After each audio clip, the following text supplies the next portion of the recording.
A new Quinnipiac poll puts Andrew Yang on the debate stage later this month, and it looks like Mayor Pete is surging in New Hampshire. We are back with Will Jawando, Democratic strategist and council member at large in Montgomery County, Maryland, and Ash Wright, Republican strategist. Gentlemen, some more polling that caught our eyes. So let's start with Quinnipiac. This is a national poll, and we've got some movement here.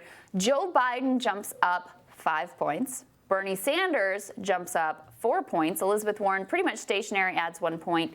Pete Buttigieg down 6. And Ash, notably, I think that is directly related to the fact that Michael Bloomberg is in this race and taking 5 percentage points. Sure, yeah, absolutely. And that's not going to stop anytime soon. I mean, his ads and his money is going to continue. It's been $100 million so far. Yes, yeah, absolutely. Million? Unbelievable. Oh, so, of his essentially his own cash. Yeah, so, really unbelievable. But look, as we all know that, this race isn't decided by national votes. And so, Biden is up nationally, but he's got to find his way to Super Tuesday in order to make those numbers work for his race. So he's still got to perform well in Iowa and New Hampshire, where he's polling behind Warren and Mayor Pete, and then in New Hampshire, I think directly behind Mayor Pete. And so he'll perform well in South Carolina and Nevada, I believe. But his race is on to Super Tuesday. But I think these numbers look good for him. I think as long as Pete doesn't have a shot because he is not winning black vote. I mean, I just don't take him seriously until he gets more than 2% with black voters. Not happening. Or young people. Or young people, as we've been talking about. Yes.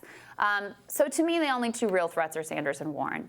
If one of those people won both Iowa and New Hampshire, Biden's got a problem. Otherwise, I think Biden's in good shape. Yeah. What do you think, Will? I think that's a fair assessment. I've said it many times. He is doing it. He's holding on. They're trying to. Teflon, man. Yeah. He called a guy fat. Doesn't matter. And he's being who he is. He said, "Look, facts." People say that all the time, right? You hear that all the time. Like Trump in 2016. I look at it exactly the same way. It's the same number too. 30%, 33%. When you have a huge stratified field of all these different candidates, how much? 16 for the GOP. I mean, this is the same thing, which is about 30% of the electorate does not want big structural change, and the only person who is definitively willing to say that is Joe Biden, and for that he's being very well rewarded. And I think you're right on with Bloomberg. With Buttigieg's numbers, I mean, he's the worst thing Mike Bloomberg's the worst thing to happen to Buttigieg, and that kind of taking that lane.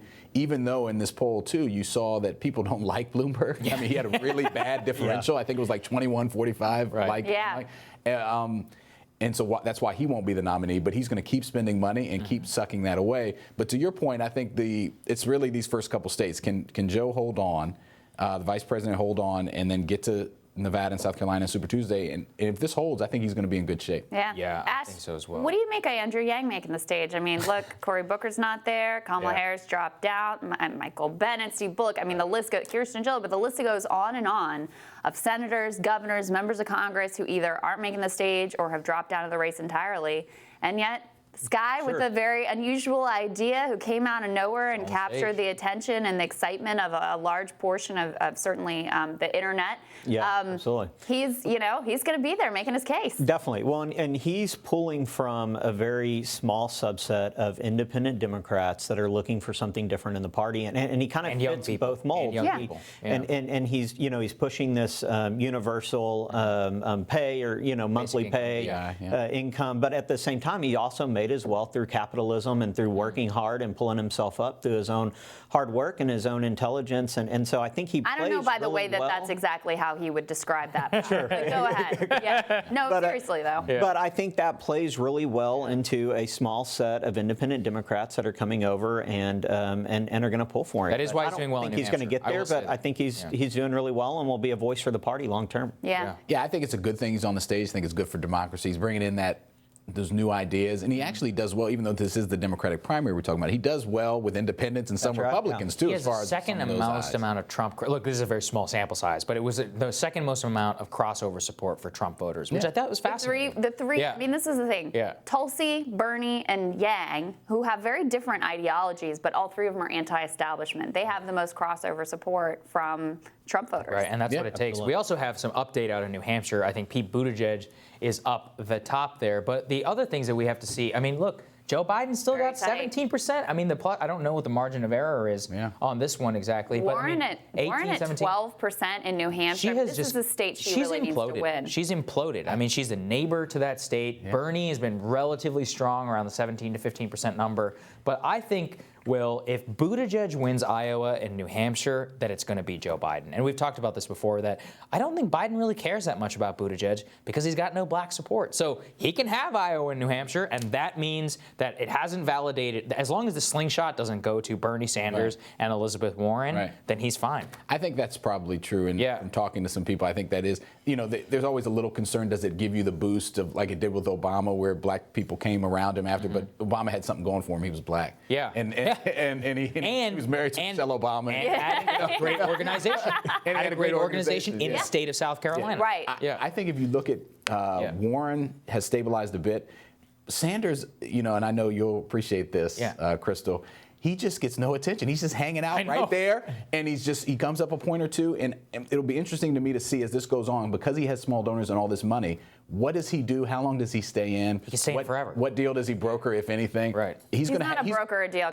So he's going to have an impact for the whole time. No, look, Bert, to me, I think the only person who could really unseat Joe is Bernie, because he's the only other person who has true working class support, which historically has been how you win the Democratic primary. And his theory of the case is that he's going to bring in voters who aren't being captured in these polls because they're people who don't normally turn out. Right. That was Donald Trump's theory of the case too, and it worked out for him. Yeah. Now, are they large enough numbers? I mean, you see overwhelmingly young people backing Bernie. You see independents backing Bernie. In this New Hampshire poll, if we can throw the numbers back up, one issue for him in New Hampshire genuinely is the fact that Yang and Gabbard, who are the other two anti-establishment candidates, are pulling some of his support. I mean, if you ask those candidates they drop out. their second choice support, it's overwhelmingly Bernie. So if they hang in there through New Hampshire, that's actually eating away some of his support in terms of that particular state. Yeah, I mean, look at that. He'd have 25% of the vote. There's no like Andrew Yang voter who's going to go vote for Joe Biden, right? Like, it's just not going to happen. It's not a thing. We'll have to see.